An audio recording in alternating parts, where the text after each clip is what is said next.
All right, so in the last video, we were talking about just an intro to classes, but in this one, we're going to go more in depth with class anatomy. So, we were talking about bugs in the last one, and I think I'm going to keep going with bugs. So, we had all of these member variables, is what they're called. They're variables inside of a class, so they're members of a class. And coming from C, we would always say m underscore name, right? It's a member of the class, but you don't have to do that in Java. I like to do that because I come from C. You probably don't, and that's fine. So, you can have all sorts of stuff in a class, but usually there are just a few main sections. So at the top, you usually put your variables, your member variables. Member. And these can be literally anything. They can be primitives, they can be other objects, they can be arrays, they can be literally everything. They can be everything, right? Any type. The next part that you have is your constructor. Okay? The constructor is a special function, which we'll go over in a second. After your constructors, you have your functions. And usually at the bottom, you have your setters and getters. But we'll talk about that one in another video. So right now, I'm going to go over what a constructor does. So when you first create an object, like our bug object right here, we said new bug. Now, if you look really closely at this, you can see that this kind of looks like a function, right? What if I made a function called public static void f, and it takes nothing, and it print lines, yo.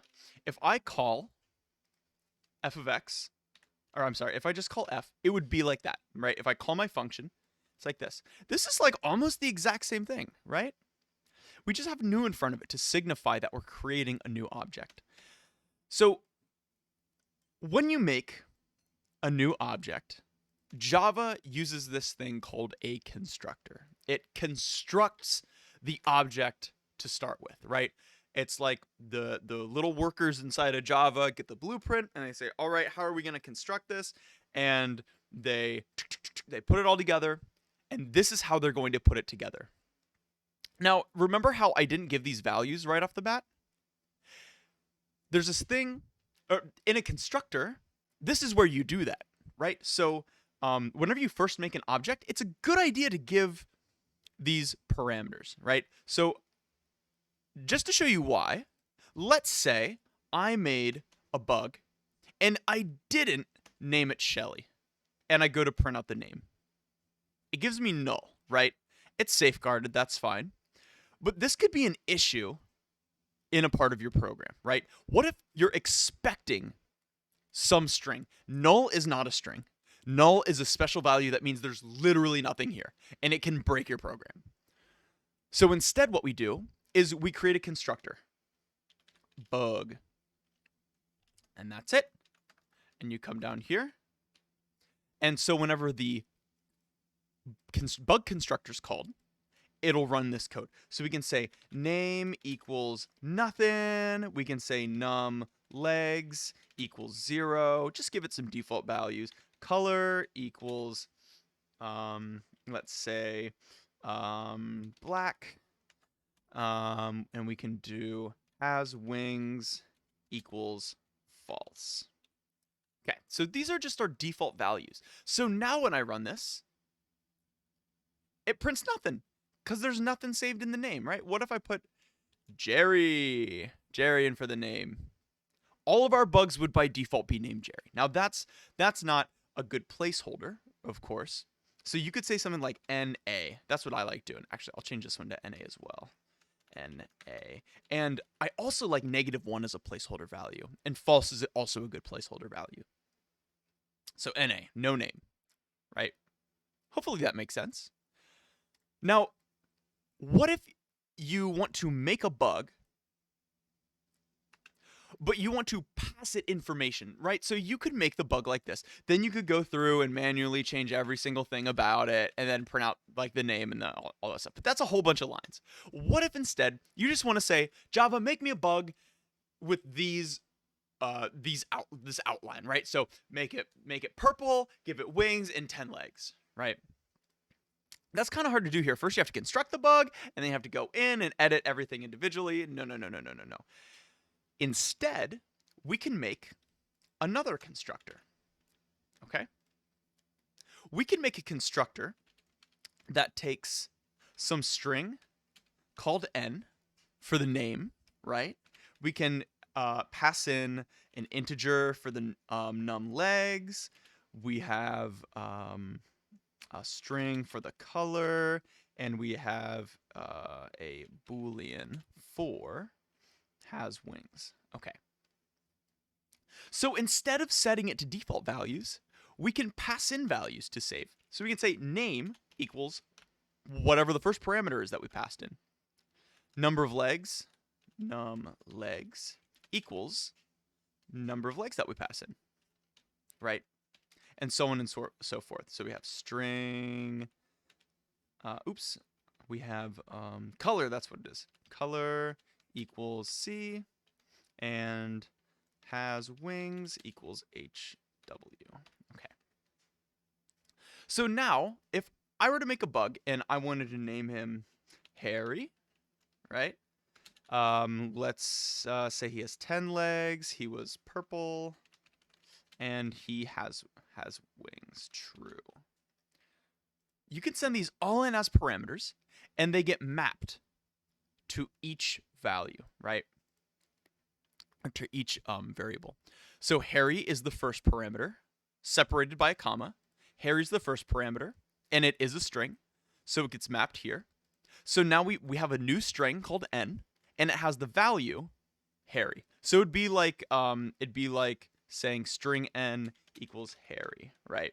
In quotes. And so on and so forth. So an L has 10, C has purple, and HW has true. So when you go to save all of these,